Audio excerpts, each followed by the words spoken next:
Hello दोस्तों, आज हम क्लास 10 सीबीएसई हिंदी मीडियम वाले स्टूडेंटों के लिए फिजिक्स में इलेक्ट्रिसिटी का एक चैप्टर होता है। तो उसमें क्या श्रेणी क्रम और समांतर क्रम में बड़ी मिस्टेक्स होती है, प्रॉब्लम्स होती है और ये कठिनाइयां होती है। तो आज मैं आपके लिए वही समस्या को दूर करने की वीडियो लेके आया हूँ, श्रेणी क्रम और समांतर क्रम। इंग्लिश में बोलते हैं श्रेणी क्रम को सीरीज कॉम्बिनेशन, ठीक है ना। अब इससे पहले हम कुछ बेसिक कॉन्सेप्ट की बात करेंगे कि श्रेणी क्रम में कैसे जोड़ते हैं। बड़ा आसान होता है, कठिन नहीं होता, ठीक है, कैसे जोड़ना है। तो पहले ये बात जान लेना चाहिए कि श्रेणी क्रम में कैसे जोड़ते हैं, इसका फॉर्मूला कैसे आया, ये सब कैसे बना, ठीक है ना। पहले तो देखो ये चीज समझ लो मेरी बात। पहले ओम्स के लॉ की बात करते हैं। ओम का लॉ, ओम्स लॉ, उसका नियम, उसने एक बात बोली V equal to I R, V equal to I R, ठीक है ना, ये बोली थी। अब देखो यहाँ पहले एक चीज देख लो, ये था तो V प्रपोजल आई, उसने बोला था पहले V प्रपोजल आई, ठीक है।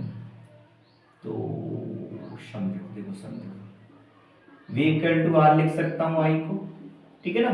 ये तो V बराबर है, ये इसको ऐसे लिख सकते हैं, ठीक है ना। अब इसको देखो, ये हमारा ओम्स लॉ होता था, जिन्होंने कहा था V equal to I R, ठीक है, और V प्रपोजल आई उन्हें समानुपातिक होता है, ठीक है ना। अब देखो श्रेणी क्रम में कैसे जोड़ते हैं।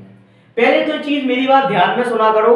मैं हर वीडियो में ये बात कहता हूं कि मेरी बस बातों को ध्यान से सुनो, कॉन्सेप्ट को ध्यान से देखो, आपको प्रत्येक क्वेश्चन हर एक सवाल बनेगा, ठीक है ना। अब देखो कैसे, देखो सीरीज में क्या होता है, श्रेणी क्रम में बता रहा हूं, श्रेणी क्रम में कैसे जोड़ते हैं।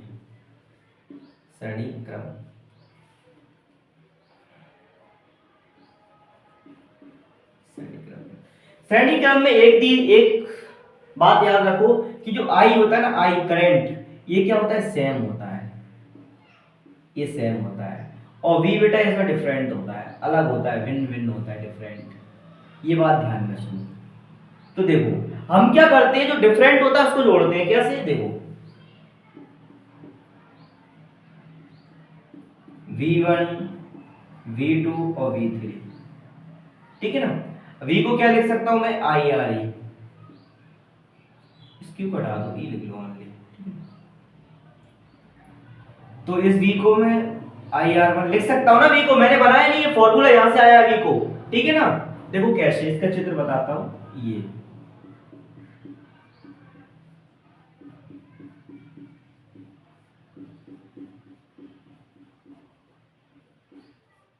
ठीक है, ये यहां से देखो करंट गया हुआ I1 यहाँ पे भी, ये तो R1 R2 और R3, ये करंट जा रहा है, इसमें सेम करंट चलेगा सब में, I1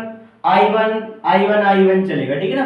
करंट सेम है और V इज अ डिफरेंट। तो जो डिफरेंट होता है, जो अलग होता है, उसको हम क्या करते हैं, इसमें जोड़ देते हैं। तो मैंने V1 V2 V3 जोड़ दिया।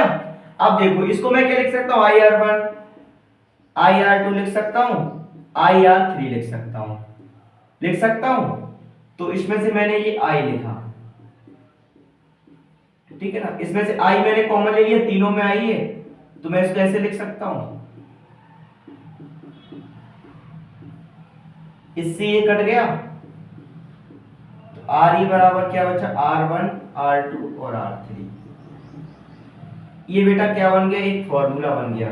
किसके लिए बन गया, ये श्रेणी क्रम के लिए बन गया, श्रेणी क्रम के लिए, ठीक है।